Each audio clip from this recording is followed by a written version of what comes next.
Goodbye YouTube and happy Monday to everybody. Hopefully y'all are having a good day today. Now for those of you who are in my tournament that did not get to see the first round matchups, which I posted yesterday, a link to that will be in the top left hand corner of the video, so please make sure to go watch that, then come back right to this video.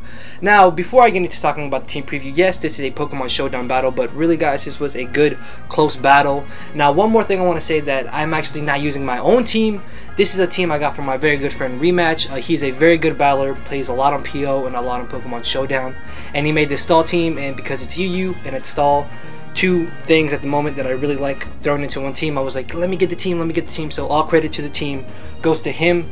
Now potential threats on my opponent's team, really the only threatening thing that I see is going to be the Heracross, just because this team doesn't have a reliable switch in to Heracross.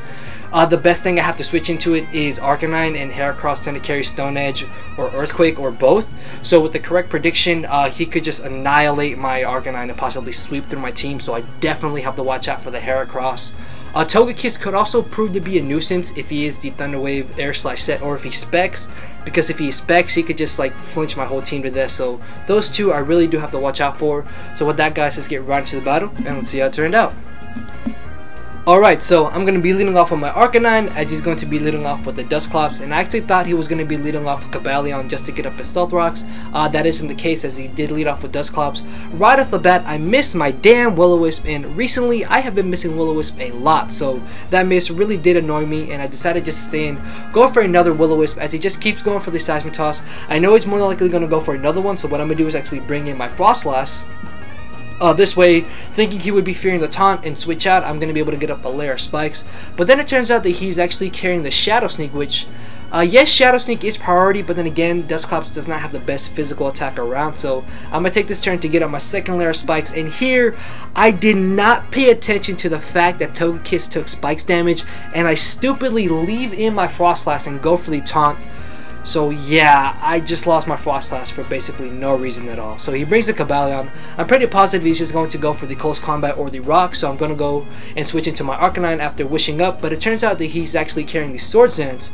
Above that, he ends up missing the Stone Edge, which I'm not too sure how much it mattered. I mean, yes it is super effective, but then again, it is not stabbed.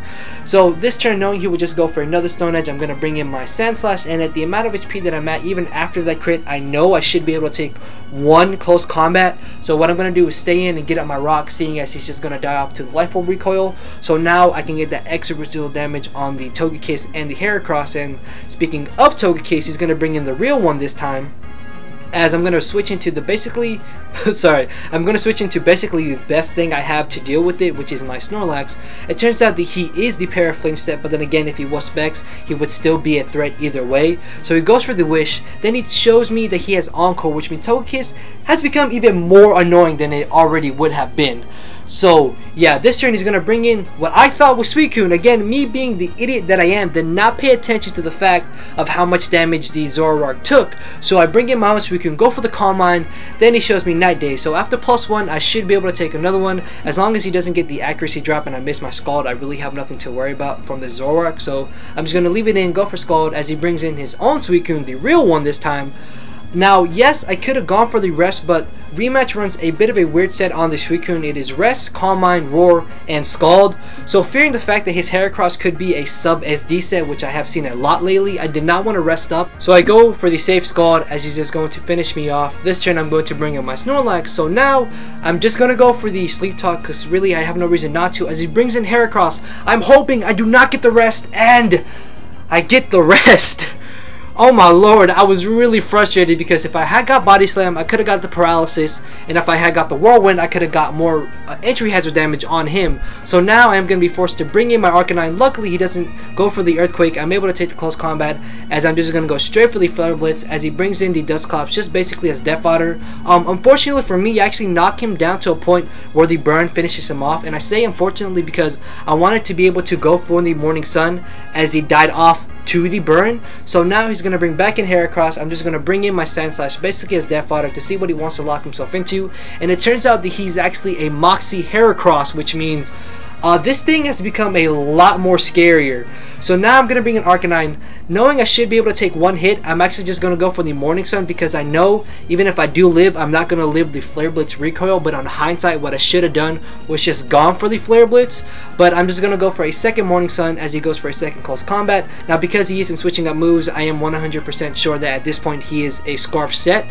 So this turn, I'm actually going to go straight for the Flare Blitz, because I'm at enough of HP to where I know I should be able to take Close Combat and still live the Life Orb recoil. Not Life Orb recoil, sorry, but the Flare Blitz recoil. So he brings in Suicune and dies off to the Flare Blitz. And even if I had gone for a third Morning Sun, I do carry the Extreme Speed, so I would have been able to finish off Suicune either way.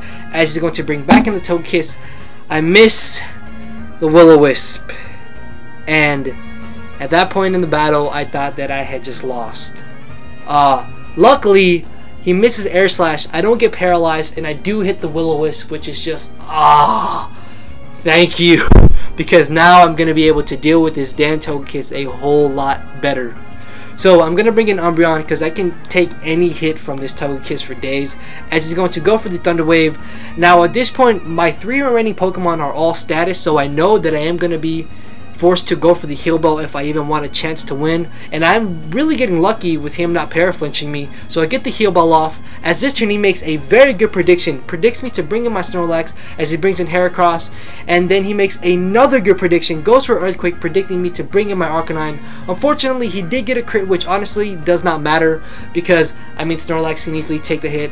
And Togekiss at this point is already burned, so I can easily just stall it out. As he brings in Togekiss, I'm just going to stay in, and really nothing's going to happen besides me just going for Body Slammer. And this is where him having Wish actually hurts him, because I was able to use that free turn to my advantage. So that's going to be the very narrow 2-0 victory in my favor. Hopefully you guys did enjoy this battle, because I did. I thought it was a lot of fun. I thought it was a really good battle. And if you did, make sure to click the like button, leave a comment, subscribe to see more content. Don't forget to get your tournament battles done. And with that, guys, check out the video that I posted up on Friday. So I do believe I am out of here. Later.